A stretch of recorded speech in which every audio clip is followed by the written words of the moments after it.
Bonjour tout le monde, bienvenue à Apprendre Tabletop Simulator avec Balado Ludique. Alors sans plus tarder, on y va. Donc, ce soir on avait une question précise sur Tabletop Simulator, c'était comment est-ce qu'on met un deck de cartes dans Tabletop Simulator? Dois-tu utiliser un programme qui s'appelle Edit, TTS, Deck Editor et tout ça? Alors non, théoriquement, vous avez besoin que de faire vos cartes avec n'importe quel programme que vous avez à la maison. Il y en a en ligne qui peuvent être intéressants. En fait, je peux pas nécessairement tout vous les montrer. C'est un peu lourd aussi, donc ça va pas être assez rapide pour le tutoriel de ce soir, mais on retrouve dans le fond laissez-moi vous montrer un petit exemple de programme que vous pourriez utiliser. Photopea en est un très bon exemple. Sinon, il y a un programme que j'affectionne particulièrement qui s'appelle Figma. Figma, qui est un programme qui permet de faire des fichiers vectoriels.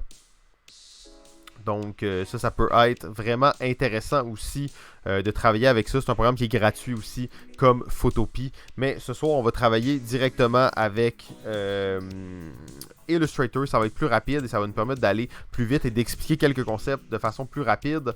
Alors, une des premières questions qu'on se pose quand on fait un fichier pour Tabletop Simulator, c'est la taille. Quelle taille doit avoir mon fichier? Eh bien, moi c'est simple, je vais vous dire, je fais exactement la même taille que si j'avais à imprimer un fichier. Donc on va partir avec du 8,5-11.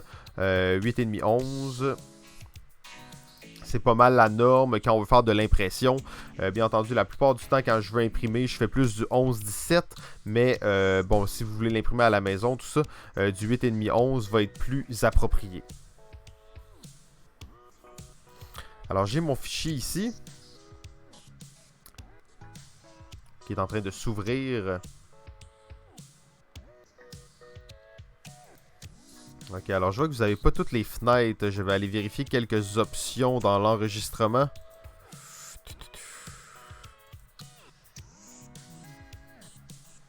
Ok, parfait. Alors, on a tout. Donc, premièrement, on va faire des cartes. Quelle taille on va faire nos cartes? Comme si c'était des vraies cartes. Alors, des vraies cartes, c'est du...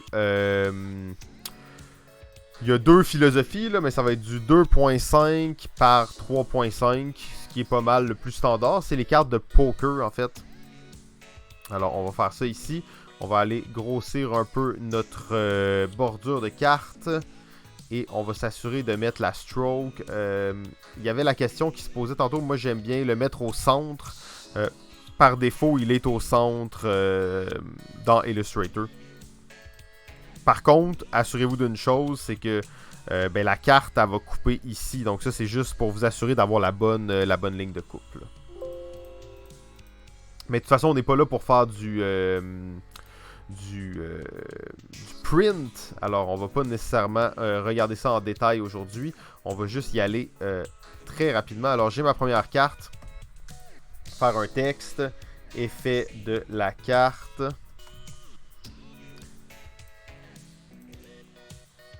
Et bon. Alors, c'est toujours important aussi d'avoir une bonne typographie, même si c'est juste pour des tests. Je vous recommande fortement Poppins. Une font gratuite. Provenant de Google, notre cher ami Google. Effet de la carte. Ensuite, on va aller chercher juste une petite image hein, pour le plaisir, là, juste pour dire qu'on est un peu thématique. Bien entendu, quand vous faites un jeu, un proto, un print and play gratuit ou peu importe, allez pas faire qu'est-ce que je fais là. Pognez pas n'importe quelle image en ligne pour faire votre jeu avec. C'est légèrement illégal. Pour faire une vidéo de même, on fera pas trop de chichi là-dessus. Mais dans la vraie vie, faites pas ça. Il y a des sites d'images libres de droit où vous pouvez trouver des trucs vraiment sympathiques.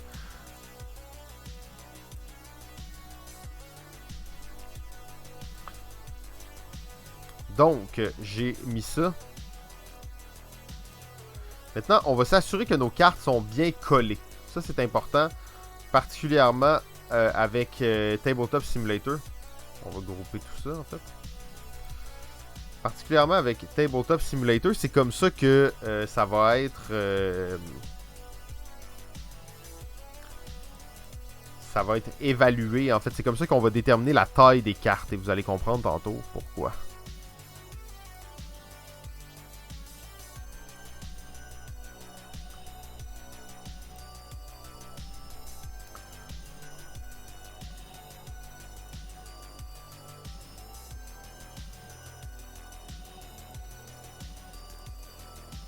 Ok, alors bon, on laisse un tout petit espace blanc, mais c'est pas obligatoire, là.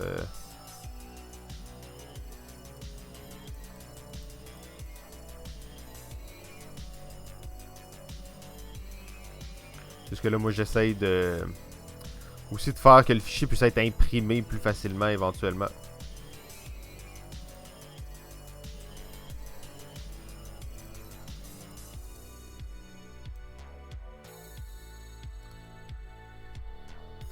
Ok, alors ça me semble bien convenable.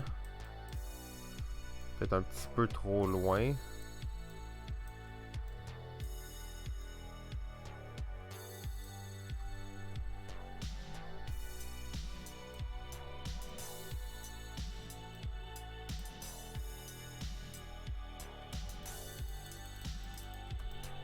Alors je pense qu'on va même, pour se faciliter un peu la tâche...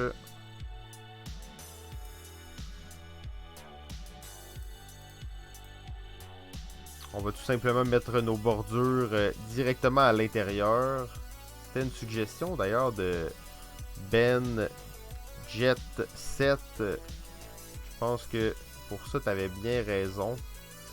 Parce que là, on va vraiment pouvoir coller nos cartes ensemble sans trop de stress.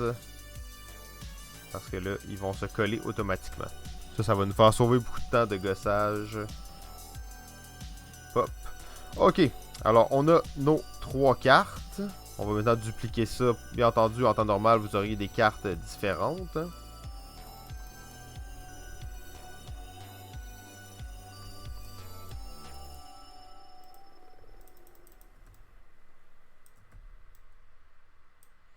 Ok, on s'assure que c'est bien placé. Bon, là, si c'était du print, comme on a dit déjà, on exporterait ça. 8,5 11, on a 9 cartes, c'est parfait.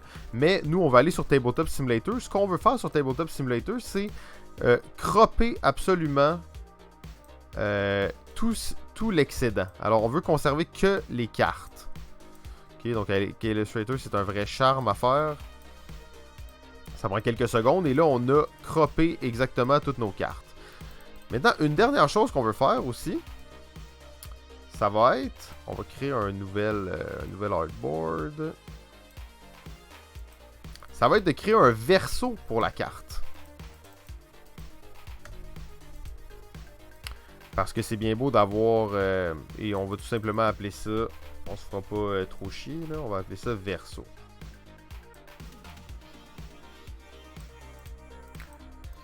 Parfait. Donc là, on a préparé nos fichiers. On va avoir un fichier de la taille d'une carte, qui est notre verso, et un fichier 3x3, qui est notre deck. Alors, on va exporter ça. Dommage que vous ne voyez pas les options d'exportation, mais j'exporte Export As. Et là, je vais vous guider là-dedans. Oh, Dan Lefebvre, merci beaucoup d'être là. Très content de t'avoir avec nous ce soir. C'est une soirée un peu spéciale. On est bien relax. On monte un petit deck de cartes pour Tabletop Simulator. Alors, je vais de sauvegarder ça. Je vais sauvegarder ça au bon endroit dans mon ordi. Je vous conseille, quand vous faites un jeu, d'avoir un fichier, bien entendu, un fichier sur votre ordi, un dossier avec tout là. Excusez-moi, j'essaie de faire deux choses en même temps, parler et choisir le dossier. Donc, un dossier avec le nom de votre jeu, mais un dossier à l'intérieur de ça qui s'appelle Assets ou Matériel ou n'importe quoi qui... tous vos fichiers que vous utilisez pour l'impression, pour Tabletop Simulator, mettez tout ça là. Ça va être vraiment utile d'avoir tous ces fichiers-là rassemblés au même endroit ensemble. Ça va vraiment valoir la peine.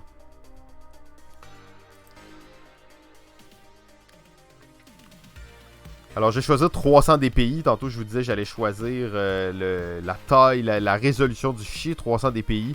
On l'avait vu sur l'autre, ça pourrait être autre chose, mais c'est probablement la meilleure chose à faire. Si on veut faire de l'impression, j'aurais pu, bon, ma tête est devant, renommer mes hardboards ici pour sauver un peu de temps. Mais comme on avait deux éléments, les cartes et leur verso, c'était un peu une perte de temps de faire tout ça. Ce soir, on se concentre sur... On prend un deck à partir de rien et on l'importe dans Tabletop Simulator.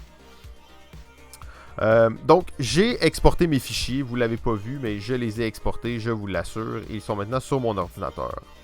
Maintenant, on va aller à la deuxième étape qui va être d'aller importer notre deck dans Tabletop Simulator. Oh que oui, oh que oui. Donc, je vais peut-être juste refaire les étapes. Si vous n'êtes vraiment pas familier avec Tabletop Simulator, vous n'allez pas être content de voir où je suis rendu. Je vais revenir au menu principal. Et pour de vrai, Tabletop Simulator, pour moi, c'est... je le connaissais pas avant, mais je vais quand même me le permettre. Une révolution dans le monde du prototypage de jeu. C'est une révolution, tu pars en quelques minutes, tu as ton prototype de jeu sur la table, tu peux jouer avec des gens de partout dans le monde et le tester. Donc c'est quand même assez exceptionnel. Donc on va dans Create, Single Player, c'est mieux. Et là en fait, vous voyez, ça m'a ouvert ça, mais si je ferme ça ici, là, je suis déjà en mode workshop. Ils m'ont créé une scène par défaut, une table random, un background random. Je suis dans une genre d'église, c'est quand même drôle. Et là, déjà, on peut commencer à modder notre jeu à partir d'ici. J'ai fait plein de tutoriels, pas plein, mais au moins 2 ou 3 tutoriaux sur la chaîne YouTube où j'explique comment changer la table, comment changer le background. Mais là, on est là pour le deck. Donc, on va y aller simplement pour le deck sans plus tarder. Object. Oh, là, c'est une nouvelle version de Tabletop Simulator. C'est quand même fou. Ça a été refait. Là, j'ai jamais vu cette version-là. Donc, il y a eu un petit update récemment. Et ce menu-là a changé de forme. Donc, Component. On va aller chercher Carte et Custom Deck. Custom Deck, bien entendu. Là, bon, ça c'est nouveau aussi. Donc, je découvre. On clique. Et là, j'ai mis un deck ici. Excusez-moi. Comme je vous dis, c'est un nouvel outil. Hein, je ne l'ai jamais utilisé. C'est quand même drôle. Donc, je mets un deck ici. En cliquant droit sur ce deck-là, bon, je vais juste recommencer, là. Je clique droit, et là, ça me propose un menu avec certaines options. Ça, c'est cool aussi, c'est nouveau. On peut avoir des decks de différentes formes maintenant. Avant, c'était juste des rectangle round, mais là, tu peux avoir différentes formes. Donc ça, c'est sympathique. Face. Alors, Face, on va aller chercher le fichier dont je vous parlais tout à l'heure, que j'ai exporté. Test TTS, deck 01. Et là, bon, je vous ai dit, il y a des choses que je voulais pas vous expliquer en détail, puis tout ça. Si vous faites exactement ce que je fais là, votre jeu, vous allez pouvoir le jouer sur votre ordi, mais pas le mettre sur le disponible à tout le monde, puis que les gens puissent se downloader, puis tout ça. Parce qu'il faut mettre vos fichiers dans le cloud. J'ai fait une vidéo sur YouTube qui explique exactement comment faire ça. Ce soir, on va pas se laisser avoir par les formalités, on va juste dire comme si j'importais mon fichier local. Alors, c'est le fichier qui est sur mon ordinateur. Le back de la carte, c'est la même chose. On va aller chercher notre back de la carte, en local encore une fois. Width et height. Alors ça, c'est combien j'ai de cartes de large par combien j'ai de cartes de haut. Donc, c'est pour ça que je vous disais, si vous avez un deck de plus de 70 cartes, il va peut-être falloir le faire en 2 shots, parce que c'est le maximum qu'on peut importer. Mais 3 par 3. Alors, 9 cartes. Et vous allez dire aussi le nombre 9. Là, vous vous dites, c'est un peu cave. Hein? Moi, dans le fond, j'ai 3 par 3, c'est sûr, j'ai 9 cartes. Mais si vous aviez 8 cartes, vous auriez aussi 3 par 3, mais vous metteriez 8, parce que, et lui, il va chercher ça. Donc, les rangées de gauche à droite. Donc, la dernière en bas à droite serait théoriquement vide pour vous. Et il ne va pas l'importer pour vous. Donc, ça va comme l'enlever automatiquement. Ça sauve un petit peu de temps. Hidden is back, c'est toujours bon de le choisir, je vous dirais. En temps normal, c'est toujours bon de le choisir. Vous n'avez pas vraiment de raison de ne pas le cocher. Importe. Et là, vous voyez maintenant, quand je survole, j'ai 9 cartes dans mon deck. J'ai mes cartes ici. Si je les pige, et oui, j'ai mes cartes. Donc, regardez, moi, ils étaient tous pareils. Là. Donc, c'est un peu dur de vous convaincre que ça a bien marché. Mais vous pouvez comprendre que ça a bien marché. J'ai un deck de 9 cartes. J'avais 9 cartes. Alors, c'est ça. Donc, maintenant, j'ai mon deck qui est prêt à jouer Je peux le brasser, je peux piocher des cartes dans ma main directement. Donc c'est vraiment super simple une fois que vous avez votre deck de fait. J'avais des questions un peu plus funky, du genre, moi je travaille juste avec Excel. Ok, oui, bonne question. Dans le chat ici, j'ai une question qui peut être pertinente. Si, mettons, j'avais... on va retourner plutôt à Illustrator. Mettons que j'ai cette situation-là, mais que... Excusez-moi. Illustrator. Ok, mais que j'ai...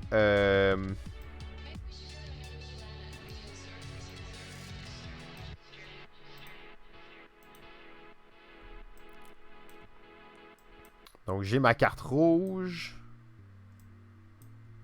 Rouge. Rouge. Rouge.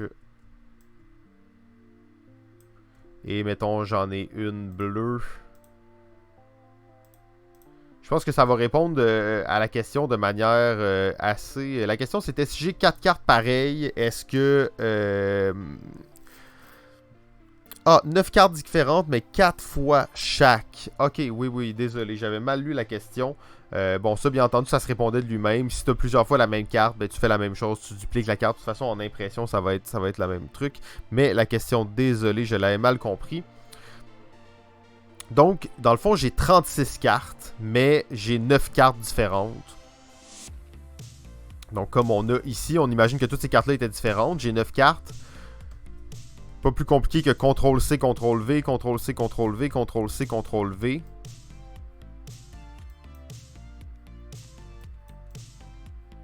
J'ai maintenant un deck de 36 cartes qui est là, qui est prêt à être joué. Même chose encore une fois. Alors, on peut copier et coller n'importe quel objet dans Tabletop Simulator. Dernière question qui était posée, on parlait de la taille des cartes. Dans Tabletop Simulator, comme dans presque tout ce qui est virtuel, la taille de ma carte est relative à le reste des éléments autour. Ce qui veut dire que si j'ai une tout petite table, ou si j'ai une méga table, mes cartes vont être grosses, petites. Si je suis zoomé sur la carte, elles vont être grosses, petites.